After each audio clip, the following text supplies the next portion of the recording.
This historic medieval bridge at Cliff St Mary on the eastern approach to Exeter was the site of a decisive battle in the Reformation period after a Protestant uprising from the West Country. Devonians and Cornishmen was quashed in the year 1549 with over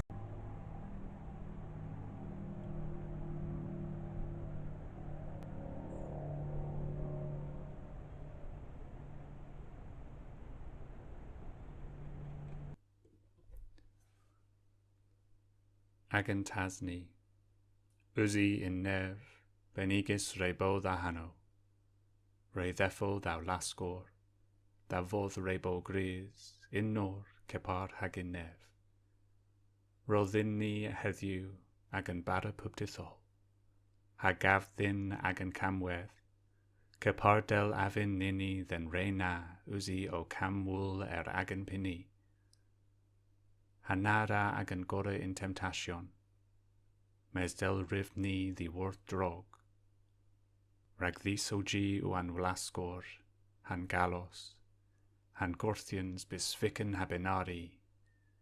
Amen.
The Western Rebellion of 1549, otherwise known as the Prayer Book Rebellion, was the first serious rebellion in the reign of Edward VI.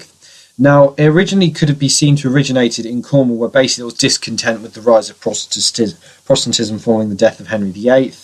And in 1549, peasants in Cornwall had risen up against the imposition of the Acts of Uniformity, which is basically a way of standardising religion, and set up camp. Now, the risings in Cornwall were the prelude to the problems in Devon. In Devon, the rising had started due to the locals objecting to the use of the new prayer book, which was incredibly radical, the Book of Common Prayer, and insisted the priests say Mass in the old style, in Latin, etc. By June the 20th, the rebels from Devon and Cornwall had joined up together. Now, although the king's men offered to pardon if they dispersed, they did not. They set up camp in Exeter, or set up camp near Exeter, and the 6,000-strong rebel army actually besieged Exeter. Now, rebels had a list of demands. Most of them were very religious demands, as is shown, as they wanted the restoration of the 6 Articles, which was Act 2 of it, Article 2 of their demands.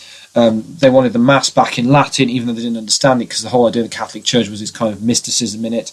Reasserting the traditional doctrine, so the idea of transubstantiation and purgatory, which were all things that had been taken out under the new prayer book. Basically, they wanted the removal of Protestantism. Other concerns can be shown through the return of Cardinal Pole to government instead of actually just as a religious leader, which leads credence to the idea that maybe the rebels were actually protesting the right of succession of Edward and even Henry, because Cardinal Pole was actually had Yorkist connections. And interestingly enough, they also wanted the release of Richard Crispin and John Morriman, who were both Catholic preachers. Now, these are significant because Morriman also opposed Henry's divorce. Again, maybe more justification of why they may not have been against succession. Now, they attacked the gentry, particularly in Cornwall. They attacked the gentry of St Michael's Mount. In Devon, they killed William Hellions, who was basically the only noble who actually opposed them, and attacked Tremonton Castle as well, and actually put the owner in jail.